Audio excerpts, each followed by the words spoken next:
On September 19, 1944, just days after landing in the Netherlands during Operation Market Garden, Easy Company received new orders. They were to leave Eindhoven and push east in search of German forces believed to be moving through the countryside near Helmond. The advance began cautiously.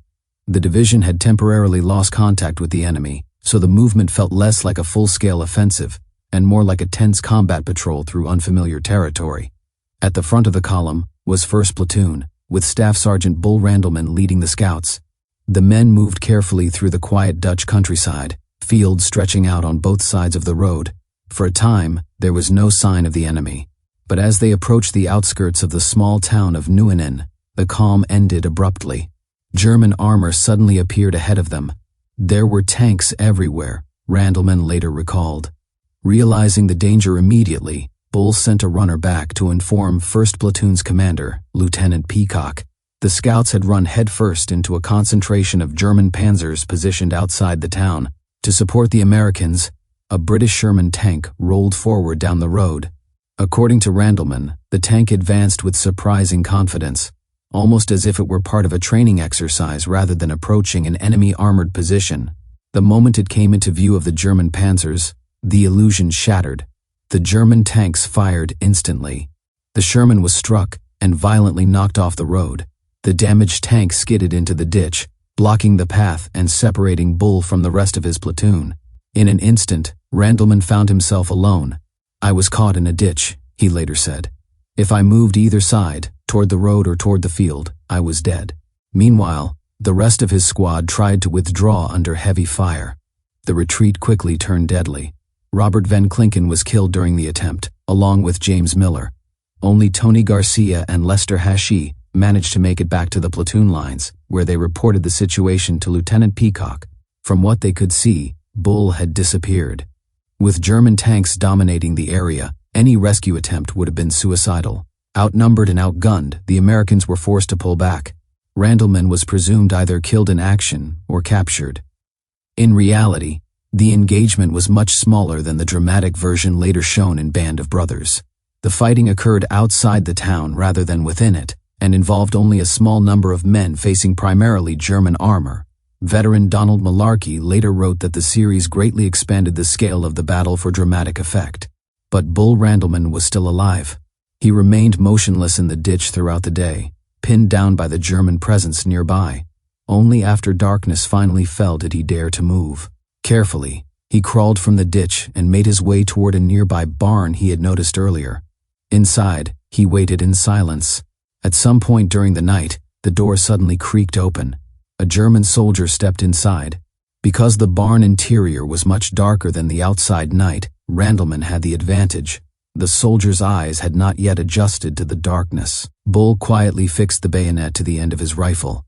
"I didn't have the option of shooting him," Randleman later said. "The others would have heard the shot." He waited just inside the doorway. When the German stepped closer, Bull struck. The bayonet drove into the man's chest, then into his throat. Like a similar encounter Randleman had experienced in Normandy, it was over almost instantly. The German soldier never made a sound. Unlike the dramatic duel shown in the television series, there was no fight. The soldier never even realized what was happening. When it was over, Randleman dragged the body to a nearby haystack and buried it beneath the straw. Then he climbed into the hay himself and hid.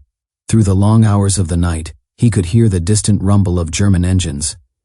Tanks from the 107th Panzer Brigade were starting up and moving out toward Sun, where the rest of Easy Company would soon clash with them again. The following day, a patrol from Able Company and Dog Company returned to the Neunen area. With them was a British officer. At the time, the 101st Airborne was operating alongside the British Second Army, and British observers frequently accompanied American units to coordinate artillery support. By this point, Bull had begun to feel something he hadn't noticed earlier: pain. When the Sherman had been destroyed the previous day, a piece of shrapnel had struck him in the shoulder. The surge of adrenaline during the battle had masked the injury completely. Only later, alone in the barn, did he realize he had been hit. The patrol found him alive. Randleman was evacuated and taken to a Dutch hospital, where the metal fragment was removed from his shoulder. The wound forced him to miss the remainder of the Dutch campaign. He eventually rejoined Easy Company in Mourmelon, France, just before the unit was rushed to the front lines again for what would become the Battle of the Bulge. The television series combined several different incidents from this period into a single episode. Events such as Lieutenant Brewer being shot by a sniper near Eindhoven, Nixon being struck in the helmet near Veghel, and Randleman's isolation outside Neunen were all compressed together to save time. Some elements were also completely fictional. The farmer and his daughter, who supposedly discovered Bull in the barn, witnessed a bayonet duel, and removed the shrapnel from his shoulder, never existed. Historians and veterans have often questioned why the writers added this scene, as it contributed little to the real story.